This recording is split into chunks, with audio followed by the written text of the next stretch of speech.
BPSC रे exam की कहानी एक तरफ और एक माँ बाप की आंखों में उम्मीद जो अपने बच्चों को अफसर बनने देखने का सपना देखती है। वे किसान हो सकते हैं, मजदूर हो सकते हैं, किसी सरकारी दफ्तर में छोटे पद पर काम करने वाले हो सकते हैं। सालों साल उन्होंने अपनी जवानी गंवा दी, अपना हर सपना कुर्बान कर दिया, बस इस उम्मीद में कि उनका लाल एक दिन डीएम या एसडीएम बनेगा। गरीबी के बावजूद उन्होंने राजा वाला दिल रखा और अपने बच्चों को बड़े शहरों में, पटना, दिल्ली में भेजा पढ़ाई करने के लिए। कितनी मुश्किलों से यह सफ़र तय होता है यह वही समझ सकता है जिन्होंने इसे जिया है।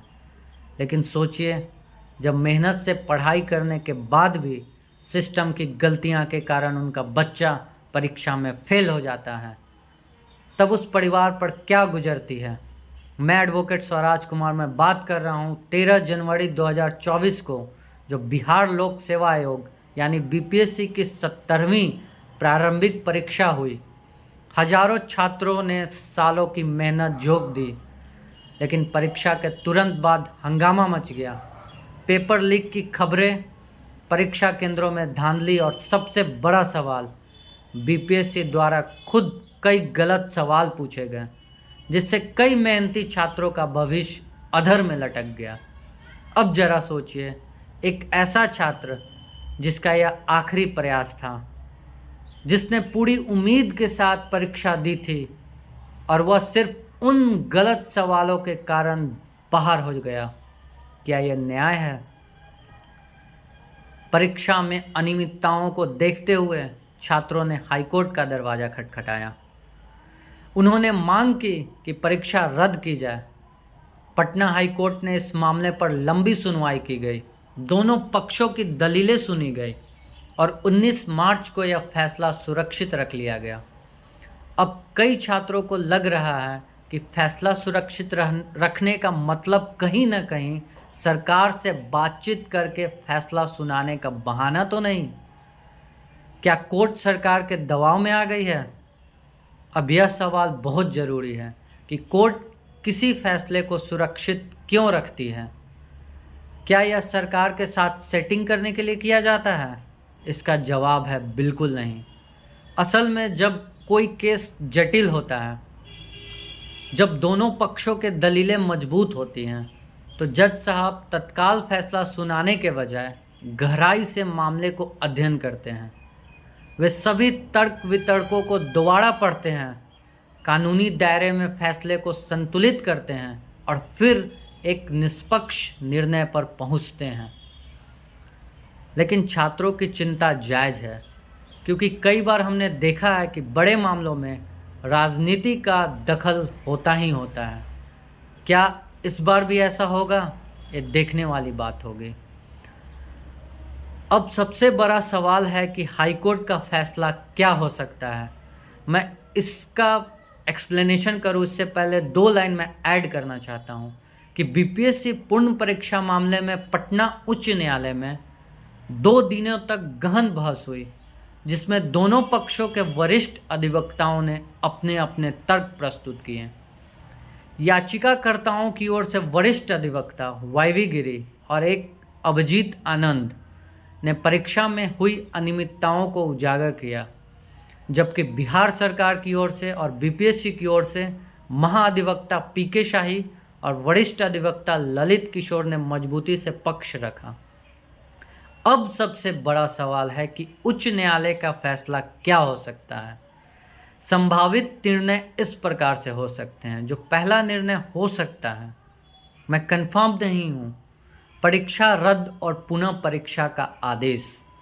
अगर कोर्ट को यह लगता है कि परीक्षा में अनियमितताएं इतनी ज़्यादा थी कि यह परीक्षा निष्पक्ष नहीं कही जा सकती है, तो कोर्ट यह फैसला दे सकती है, परीक्षा रद्द की जाए और फिर से करवाई जाए। बीपीएससी को यह निर्देश दिया जाए कि अगली परीक्षा और पारदर्शी तरीके से आयोजित हो।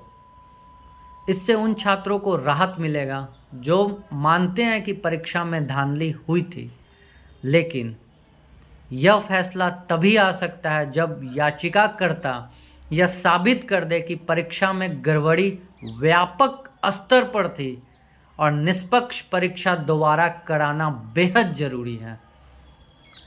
अब दूसरा कारण क्या हो सकता है, दूसरा जजमेंट क्या आ सकता है?